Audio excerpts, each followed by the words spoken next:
Joining me now is the beloved creator of the Double Shot newsletter, Terry Barnes. Don't forget you can subscribe to his morning brew by heading over to spectator.com.au. He's up before the rest of us, making sure that you have something to pour over with your morning coffee. Terry, welcome to Spectator TV. Hi, Alexandra. I wouldn't say I'm beloved, and my wife would certainly not say it. Well, it's my show, so I get to say it. Look, as far as news of the week goes, we can't ignore the death of the Iranian president in the helicopter crash. Known as the Butcher of Tehran, there aren't a lot of dry eyes, certainly not among Iran's women's rights protesters. What's your take of the affair? Well, Ebrahim Raisi, I think, well, he's gone to Peacemaker. He's gone to Islamic hell, hasn't he? He's gone to hell, full stop. Look, I don't think anybody should shed a dry eye for this man. I think he was known as the Butcher of Tehran for reasons of basically mounting a real attack on any opposition to the current hardline Islamic regime in the 1980s in Tehran as, I think, the chief prosecutor there of anybody who did anything that the regime didn't approve of or opposed it.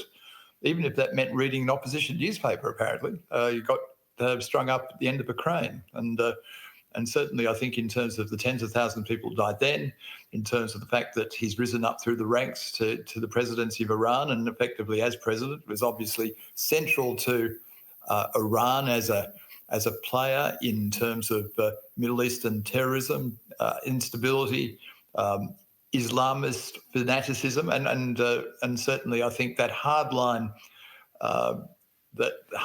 model of terrorism that Iran has been exporting is we're seeing the world reap the whirlwind of that in recent months, and I think look, I mean, hell has got another customer, and good on it for doing that, but. I think we'll be rid of him. The thing that worries me, and I'm not a Middle Eastern expert, but certainly looking at that, is that he's replaced by somebody who's even more dangerous, even more hardline than he was. And that's a really scary thought. Well, whenever something like this happens, you can't keep the gossip down. Considering Iran's central role funding Islamic terror groups, including Hamas and Hezbollah, there is already unfounded speculation of third-party involvement, other than thick fog, that is. The Australia's foreign editor, Greg Sheridan, had this to say on the Bolt Report a couple of nights ago. He said, and I quote, "I think that's extremely unlikely. Israel has not targeted Iranian government leaders. It has, on occasion in the past, targeted military leaders, especially from Iran and especially when they are in Syria and conducting operations against Israel, or if they are in Iraq doing the same thing. This would be a very radical departure for Israel, and I don't think there'd be much of an upside for it," end quote. Terry, are you edging toward conspiracy, or do you think this is just a bit of bad fog? Greg Sheridan's a wiser man than I am, I think, and I think the weather did its job. It's done its job very well because it actually took out the foreign minister as well, who's also been promoting terrorism and being a backer of Hamas and Hezbollah and basically making havoc around the world in terms of promoting Islamic fanaticism.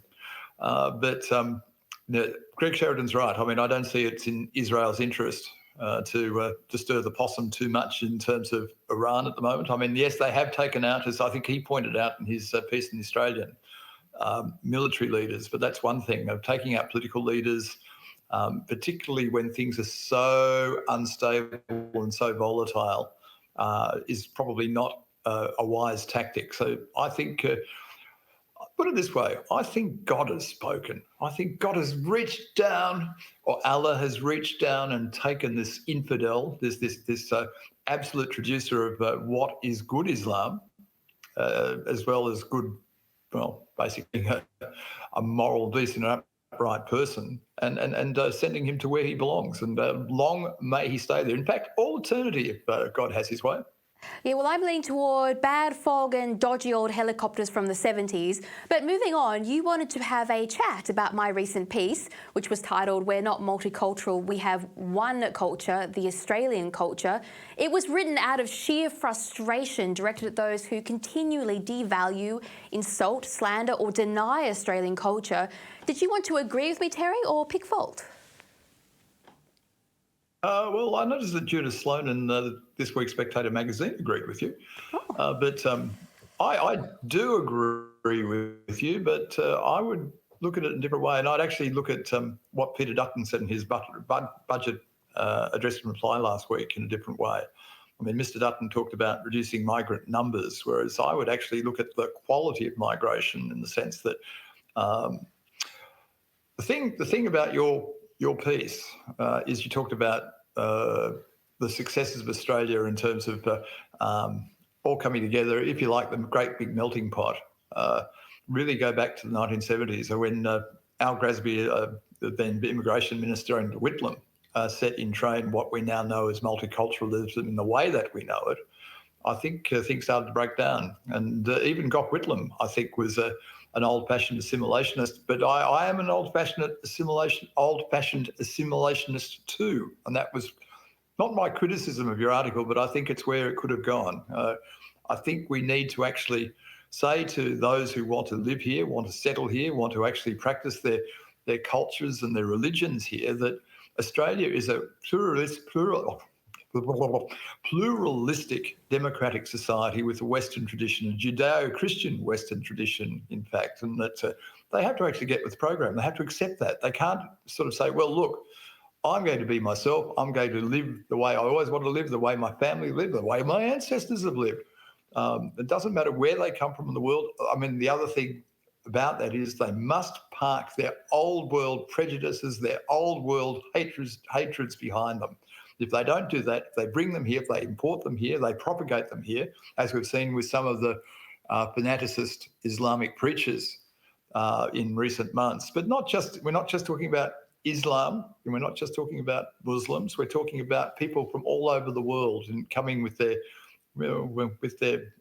balanced personalities, a chip on both shoulders, because of where they've been and where they've come from. We just can't afford that here. And those who are sort of saying that they want to make Australia, say, more open to Islam or more open to Hinduism or whatever it happens to be, they're wrong. They should be more open to the values, the traditions, and the principles and the morals of the society in which they've come to join, in which they were attracted to join, because it is exactly that sort of society. And I don't see enough of that in the way that we talk about immigration these days. I think you can say it in a way that doesn't disrespect people's race, ethnicity, religion, social background.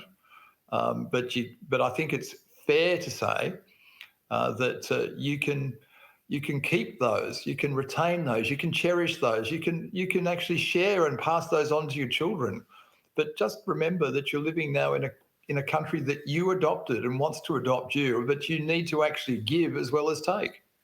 Yes, well, for the last couple of 100 years, Australia has been what you would call a harsh mistress, because everyone who came here had to really want to come here to survive. There was no freeloading, there were no handouts, there was no easy road. You came here and you were presented with effectively empty bush and dirt, and you had to find a way to build your life. This is the first time in Australia's history where we've brought in a lot of people who are either on student visas or who are living on welfare without first building or contributing to Australia.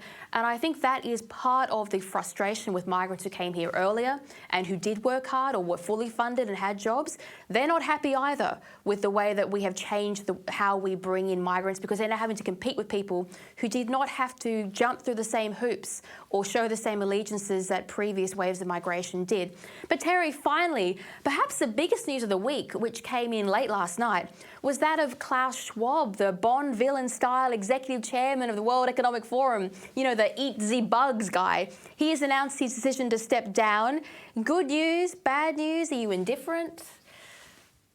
I don't give a rat's ass about the World Economic Forum, Alexandra. I know many people and perhaps many viewers do, but I just think it's an overrated, overpriced talking shop. And people like Klaus Schwab, they can talk as much as they like, but the real world doesn't actually revolve around Davos. End of story. And anyway, once his extravagant vanity project goes with him, I presume. I mean, who's going to replace him? And is it going to carry the same so-called weight? I don't think it carries much weight at all. I mean, basically governments and societies work quite happily without being told to do what Klaus Schwab, though says they should do. But certainly, I think the WEF, or whatever you want to call it, I don't think we should dignify it with an acronym, to be honest. The World Economic Forum is simply a Klaus Schwab vanity project. So once he disappears, I hope it disappears too, right up his fundament. We should be placing bets on this one because in my editorial you will see that I did a whole piece on how the WEF has written at least one policy for the world, and that was the digital ID legislation, which actually came out of Davos and is now in almost 40 countries around the world. So that is one example that Davos does have some kind of impact on domestic policy, but we'll see if there's a vacuum of power like the Iranian regime, or if this WEF will kind of dissolve in on itself. Do you want to fight me on that one, Terry?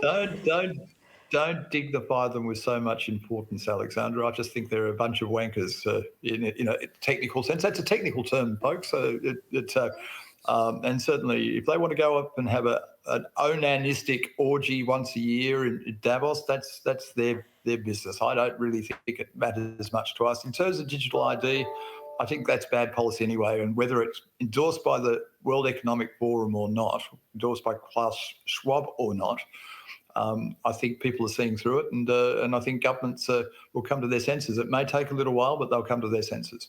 I think the WEF is a Netflix drama waiting to happen, Terry. But thank you so much for joining us. You can write the script. You know what? I might go back to writing fiction and sci-fi, and I might start with Netflix, the new Bond villain for the WEF. But look, thank you for joining us here today on Spectator TV, Terry. It was a pleasure. Always a pleasure too. Thanks, Alexandra.